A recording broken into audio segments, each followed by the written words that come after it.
Chapter 1: The Reality of Loneliness and the Small Step of Courage. Scenes 1 to 9.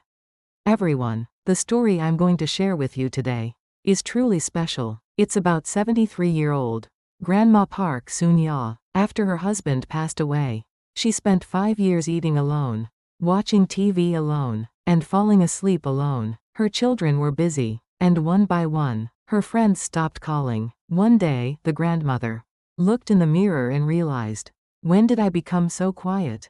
When did I stop talking? But would you believe this? This grandmother now meets people more than 5 times a week, and she's living happily and laughing with over 50 new friends. What exactly happened to change things so much? Actually, this is a story about all of us. Statistics show that 40% of seniors aged 65 and over don't meet a friend even once a month. What's more surprising is that 70% say they feel lonely. Don't you feel that way too? In the past, your phone would ring all day long, but now, all you get are spam calls. The holidays, seeing your children, become the only big event of the year. When you realize you're not the only one, it brings a little comfort. But at the same time, it makes you even sadder. Grandma Park Soon-ya felt the same way. One morning, she made up her mind. I can't go on like this. I can't spend the rest of my life alone. However, there was a problem. She didn't know where to start. Making friends wasn't as easy as when she was young, and she didn't know where to go or who to talk to. You've probably had this thought too, right? Is it even possible to make new friends when you're older? The grandmother thought the exact same thing, but she didn't give up. And 3 months later, her life was completely different. What was the first thing she did? It wasn't anything grand. She simply went to a small cafe near her home. She sat at the same table at the same time every day and had a cup of coffee. At first, no one spoke to her, and she didn't speak to anyone either. But after a week, the cafe owner said hello first. Grandma, you're here again today? 2 days later, the customer next to her struck up a conversation. The coffee here is delicious, isn't it? This is the first secret. Going to the same place regularly. It takes time for a stranger to become a familiar face. Why don't you try starting today? It doesn't matter if it's a neighborhood cafe, a park, or the library. Go to the same place at the same time, 3 times a week. However, just going regularly isn't enough. The second thing she learned was the art of striking up a conversation. She said it felt very awkward at first. What should I say? What if they think I'm strange? But the secret she discovered is this: you don't need a grand topic. It starts with asking the person next to you at the supermarket, are these lettuces fresh? Or saying at the bus stop, the bus is running late today. Talking about the weather, food, or things happening nearby. When these small conversations build up, you naturally become closer. The important thing is to give the other person a chance to speak too. Ask a question and listen to the answer carefully. Just by responding with things like, I see, or, I think so too, the conversation will continue. The third secret the grandmother found was common interests. Someone she met at the cafe asked her to join a yoga class. She hesitated at first, thinking, yoga at my age? But when she went, she found the room filled with people in their 60s and 70s. That's when she realized, people who like the same things become friends quickly. Some people joined reading clubs, and others joined hiking groups, singing classes, calligraphy, learning how to use a smartphone. Anything is fine. The key is to choose an activity you do with others, not alone. If you start meeting people regularly, even just once a week, that's the beginning of a new connection. But I have to be honest with you. She experienced many failures too. There were times she went to a meeting where a friend group was already formed, and there was no room for her. She also met people who responded coldly when she bravely tried to speak to them. Every time that happened, she felt upset. I guess it's not going to work. This just isn't for me. But she decided to change her mindset. If one person doesn't work out, I'll just meet another. If it doesn't happen today, I'll try again tomorrow. This is so important. Making new connections isn't a sprint. It's a marathon. Some people become friends quickly, but others take time. If you're afraid of rejection, try thinking this way. Maybe that person is just as lonely as I am. That's why they are acting defensively. If you try to understand the other person, your heart will feel much lighter.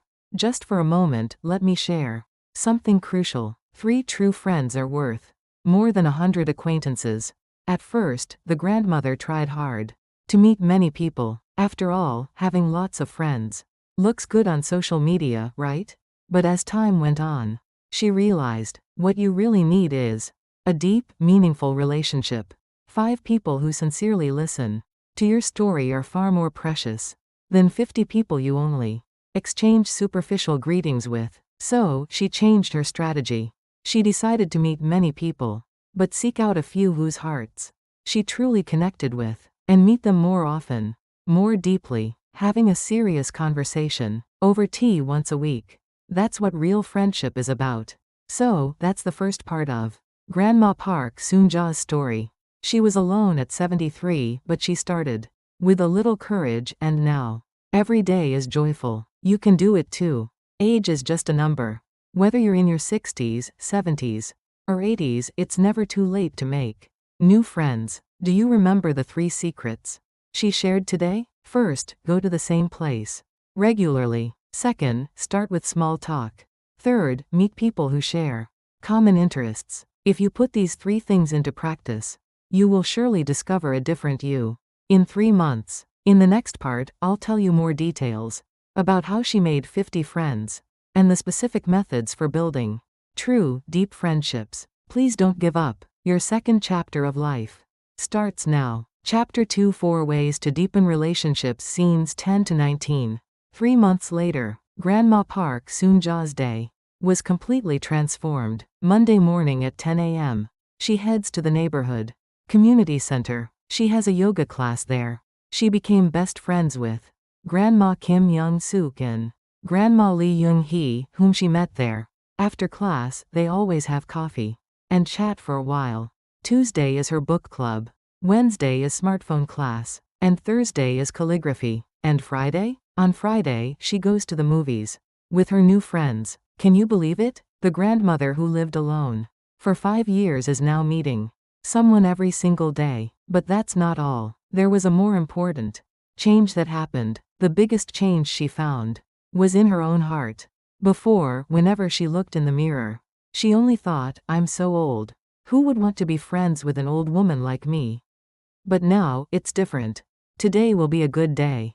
Who will I meet? What fun stories will we share? She started looking forward to things like this. This is truly important. People thrive in relationships. When we are lonely, the world looks gray, but when we feel connected to someone, the world looks vibrant and colorful. She now looks forward to waking up in the morning. What kind of day awaits me today? With this kind of excitement, what does age matter? She is currently enjoying the happiest period of her life. Now, here is her 4th secret. It's the heart to give first. If you want to make friends, you can't just try to gain something. You have to give first. When the grandmother makes kimchi at home, she shares it with her yoga class friends. When she buys delicious rice cakes, she takes them to the book club. If someone says they're sick, she calls them to check in. Are you okay? Is there anything I can help you with? When these small acts of interest and care accumulate, people naturally open their hearts. The important thing is not to expect anything in return. I did this for them, so why don't they do anything for me? If you think this way, the relationship will become difficult. You just give purely with the thought, I like this person and I want them to be happy. Then, surprisingly, it comes back to you. Someday, it will. The 5th secret is the power of listening. As we age, we tend to want to talk only about ourselves. When I was young people these days, these are the kinds of stories we tell.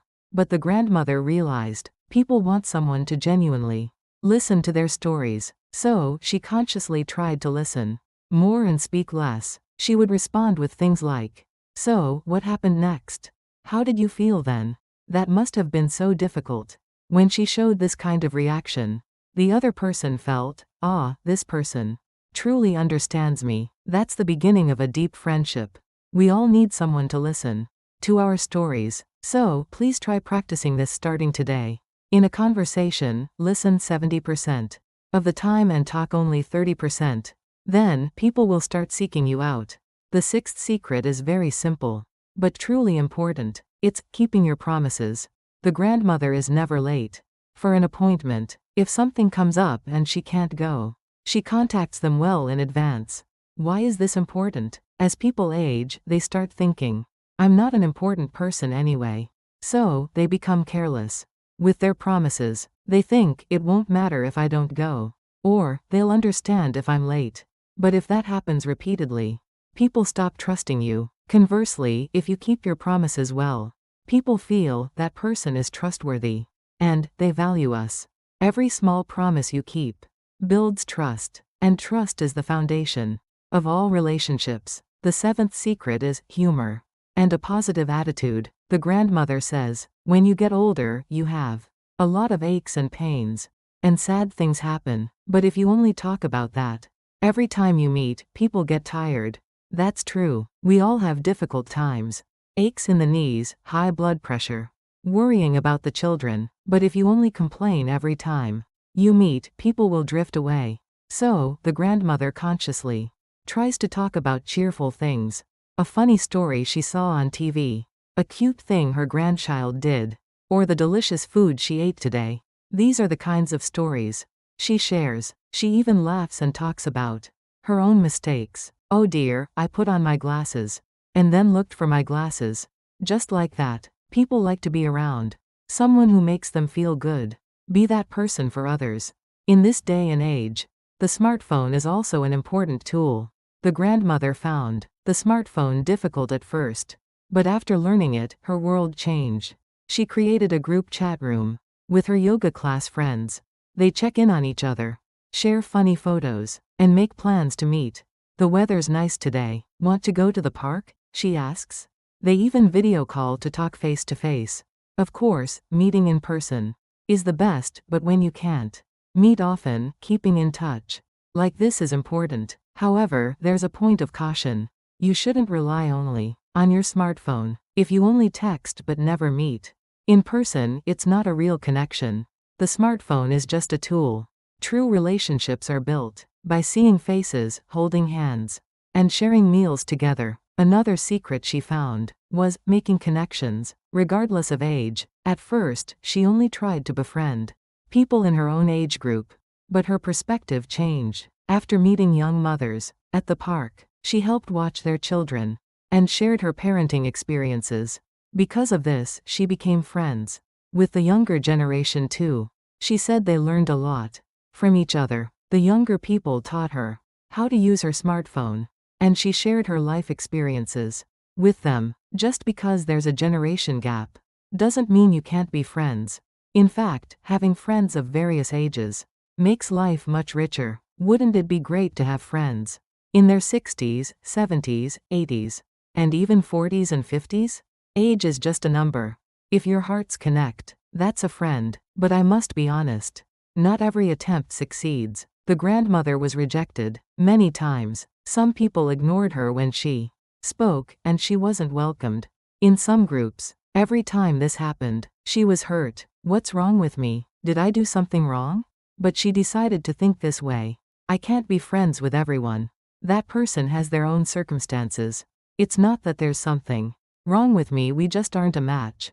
This is a truly important mindset. Don't take rejection personally. There are over 7 billion people in the world. If one person isn't a match, you can meet someone else. Please don't give up. There is definitely someone waiting for you out there. So, I've shared 4 more secrets with you. 4th, the heart to give first. 5th, listening genuinely. 6th, keeping promises. 7th, humor and a positive attitude. If you practice these 7 secrets, you will surely be able to make new connections. But the most important thing is action. If you watch this video and just think, that was good advice, nothing will change. Start right now today. Tomorrow morning, go to your local cafe. Say a small hello to the person next to you. Just try it consistently for a month.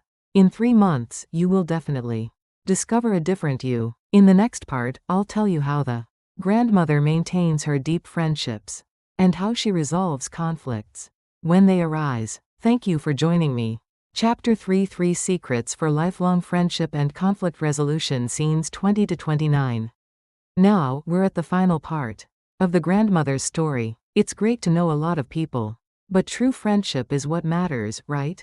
The grandmother has 3 special friends: Grandma Kim Young-suk, Grandma Lee Young-hee, and Grandma Choi Soon-hee. They aren't just people who share a hobby. They've become true confidants. How did that happen? At first, they were just people she met at the yoga class. But as time went on, they started sharing their stories more deeply. The sorrow of losing a husband, the difficulties of raising children, the fear of getting older. By sharing these honest stories, their hearts opened up. That is the 8th secret. Opening your heart and sharing your true feelings. Deep friendship isn't created through surface-level conversations alone. The 8th secret she discovered is showing your vulnerability. As we get older, we try to act strong. We hide our true feelings by saying, "I'm fine," or "It's nothing serious." But to become a true friend, you sometimes need to show your weaker side. One day, the grandmother confessed to Grandma Kim Young-suk, "I'm actually so lonely these days. I feel scared when I'm alone at night." Grandma Kim Young-suk cried and said, "Me too. I thought I was the only one." In that moment, the two of them became true friends. They became people who knew, understood, and accepted each other's weaknesses. You should be brave too. You don't need to be perfect all the time. You need to be able to say things like, "I'm struggling, I'm lonely," or "I need help," to find a true friend. The 9th secret is growing together. The grandmother and her friends don't just play around. They learn new things together. They learned painting, English conversation, and how to use a smartphone. Why is this important? When you learn something together, you create a common goal. And by encouraging and helping each other, you grow closer. Conversations like, "How was class today?" or "Do you know how to do this?"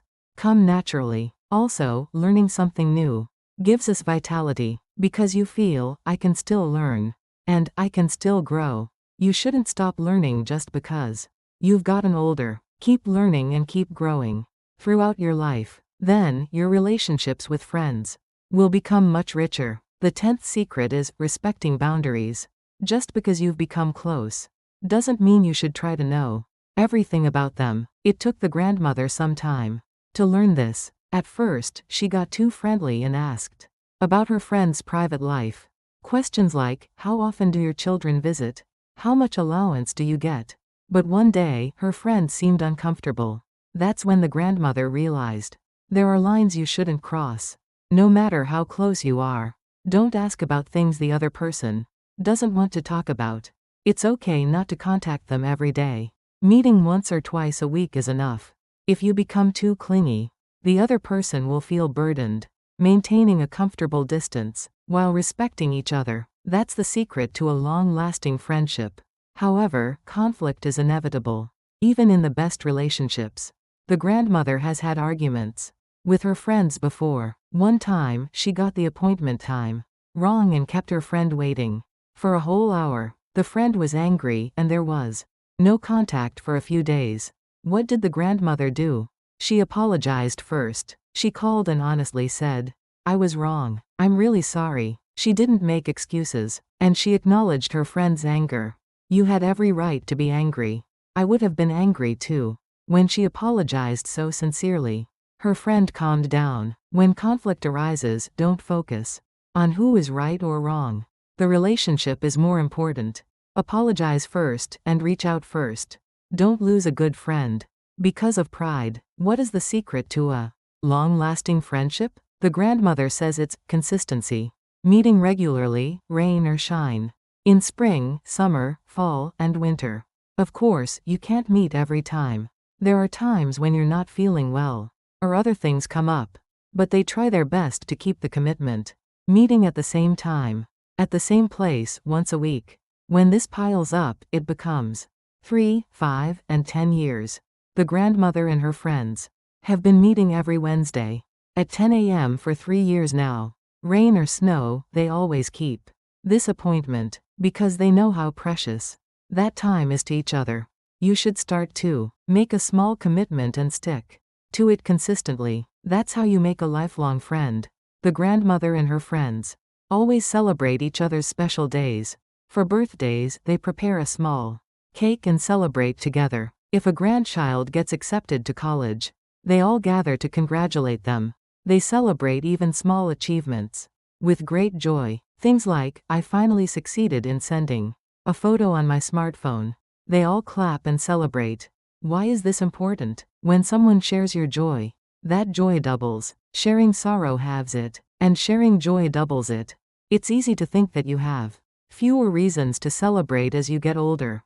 But that's not true. You can celebrate the small things. Waking up healthy today, eating a delicious meal, having good weather. All of these are reasons to celebrate. Share your small joys with your friends. As you get older, health problems are inevitable. One of the grandmother's friends had to have knee surgery. The grandmother went to the hospital with her on the day of the surgery. She waited outside the operating room and stayed by her side until she woke up. Even after the friend was discharged, she visited every day for a week to bring meals and help with chores.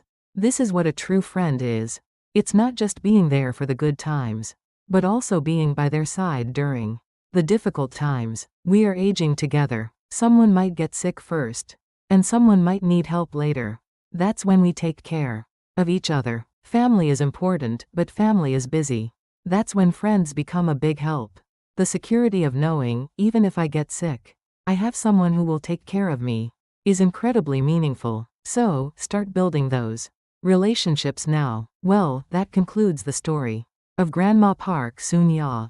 You've seen how a grandmother who was alone at 73 managed to make 50 friends and find true friends to accompany her for the rest of her life. The key is this: age doesn't matter. What matters is courage and action. If you're watching this video, start right now. Tomorrow, go to your local cafe, have a cup of coffee, and say hello to the person next to you. Sign up for a class that interests you. Call an old friend. Small beginnings lead to big changes. If you stick with it for just 3 months, things will definitely change. In 6 months, you'll have new friends. In a year, you'll think, I'm so glad I started back then. Loneliness is not a choice, but overcoming loneliness is your choice. Start today, right now. This very moment, your second chapter of life is waiting for you. The grandmother left us with these final words: the things I regret most in life are the things I didn't do. Not trying to make friends, not having the courage, not reaching out first, but I don't regret anything now. Every day is full of gratitude and happiness. Don't let yourself regret it 10 years from now. Start today. You are not alone. The many people watching this video are feeling the same way you are right now. Let's all create new connections together. I'm cheering you on for your new beginning, for your courage, and for your happy tomorrow. See you in the next video. Stay healthy and happy. Thank you. Chapter 4: 7 Practical Guides to End Loneliness. Now, let me give you some practical tips. How should you prepare for the first meeting? The grandmother's advice is this. First, don't over-prepare. You don't need to wear expensive clothes. A clean and tidy outfit is enough. Second, it's nice to bring a small gift. A bag of candies, a handkerchief. It doesn't have to be extravagant. Third, think of a few conversation topics in advance. Simple things like, the weather's nice today. Do you come here often? Or, do you live nearby? Fourth, don't forget to smile. A smile is the most powerful communication tool. Fifth, don't have too many expectations. You won't become friends right away.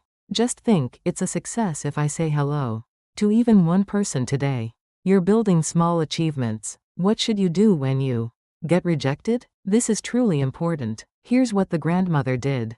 First, take 3 deep breaths to calm your emotions. Second, don't blame yourself. Instead of thinking, is there something wrong with me? Think, the timing wasn't right today. Third, immediately look for the next chance. If it doesn't work out in one place, move on to another. Fourth, treat rejection as practice. The more you're rejected, the less it hurts later. Fifth, reward yourself. Think, I was brave today. That alone is amazing. Encourage yourself like this. Rejection is not an end, it's a beginning. One rejection can't stop 100 meetings. Keep trying. Is it hard to keep the conversation going? Let me share the method the grandmother uses: the opener question reaction technique. The opener is the starting phrase. Like, the weather is nice today. Next is the question, are you out for a walk? And the reaction, you respond to the other person's answer. Oh, I love walking too. Where are you headed? That's how you continue. The important thing is to show interest. Listen sincerely to the other person's story. And show reactions like, I see. Really, or, that's incredible. And share a little of your own experience. Say, I've had a similar experience. Conversation is a give and take. Only one person talking won't work. Find a balance. These days, you can also make connections online. Neighborhood apps, senior communities, hobby group apps. Make use of these. The grandmother found smartphones difficult at first, but after learning from her children or grandchildren, she started using them. What are the advantages of online platforms? First, you can easily find people with the same interests. If you like hiking, search for a hiking club. If you like reading, look for a book club. Second, there's less pressure. You can chat online first, and if you feel comfortable, you can meet in person. Third, there are no time or place constraints. You can chat late at night, and you can participate from home. But be careful. Don't get stuck only on your smartphone. Ultimately, meeting face to face is important. Online is the starting point, and meeting in person is the goal. Volunteering is one of the best ways to make connections. Why is that? First, you have a common goal. Since you're doing good work together, you naturally become closer. Second, you have rich conversation topics. Talking about things like, how many did you pack today? Or, are you tired? Brings you closer. Third, it gives you a sense of purpose. The act of helping someone else gives meaning to your life. Fourth, you meet regularly. If you volunteer once a week, you naturally become familiar faces. The grandmother volunteered to organize books at the local library and delivered meals at the welfare center. She is still close with the people she met there. You should look for volunteer activities that interest you too. Welfare centers, libraries, senior centers, and local children's centers, many places are waiting for volunteers. While it's good to make friends one by one on your own, joining a group activity is much more efficient. A choir, a dance club, a table tennis group, a Go class. If you go to places like these, you can meet many people at once. And groups have many benefits. First, there's less pressure. If you find one-on-one conversation stressful, you can naturally join the conversation in a group. Second, you meet diverse people. 10 people means 10 different personalities. You can find someone who matches you. Third, you feel a sense of belonging. The feeling that, I am a member of this group, reduces loneliness. The grandmother started with a singing class and is now part of 3 different groups. She is meeting different friends in each group. Diversity enriches life. You can also make connections while managing your health. You have to take care of your health anyway, right? So, don't do it alone, do it together. Join a morning exercise group. You know those people who meet in the park every morning to stretch? Join them. Yoga, Tai Chi, Gateball. Anything is fine. You naturally talk while exercising, and you can grab a cup of tea afterwards to become closer. It's a win-win. You get healthier and you make friends. The grandmother made 5 friends by joining a morning walking club. She says walking is more fun now because she walks with others, not alone. They share health information and check on each other, saying, you weren't here today? Are you okay? Gain both health and friendship. Everyone, you've heard the whole story now. Grandma Park Soonja's 10 secrets and 7 practical tips. Now, only one thing is needed. It's courage. That one step out the door. That is the hardest and most important part. Are there any of you watching this video who are thinking this? I'm too old, it's too late to make friends now. Or, I'm not a social person. But those are all just excuses created by fear. The grandmother started at 73. You can do it too. It doesn't matter if you're in your 60s, 70s, or 80s. Today is the youngest you'll ever be. Tomorrow, you'll be older. So, start today, right now. When this video ends, pick up your phone and call an old friend. Tomorrow morning, go to your local cafe. The day after tomorrow, sign up for a class at the community center. Small actions add up to create big change. Grandma Park Soon-ya said she wanted to deliver a message directly to you. Shall we listen to her words? Look at me. I'm not a special person. I'm just an ordinary grandmother. I'm not rich, I don't have a great education. And I don't have any special talents. Yet, I did it. At 73, after living alone for 5 years, I found the courage, and now I'm happy. I look forward to waking up every morning. Who will I meet today? What fun thing will happen? Just like that. You can do it too. You're younger than me, aren't you? You're healthier than me, aren't you? So, please try it. Don't live a lonely life. Life is only once. Spend the rest of your time happily. I'm cheering for you. Can you feel her sincerity? Everyone, thank you so much for listening to this long story of over 40,000 characters until the end. You are not alone. The many people watching this video are feeling the same way you are right now. Lonely, wanting to connect with someone, and wanting a new beginning. Let's start together. We will support your brave first step. Share your stories in the comments. I went to the cafe today. I signed up for a new class. I contacted an old friend. Share even your small successes. Let's all encourage and support each other as we move forward. The end of loneliness. The start of a new connection. Start on that path right now. I'm cheering for your shining life, which is not over yet. In the next video, we will prepare deeper stories. Subscribe, like, and set up notifications so you can easily catch the next good story. Thank you.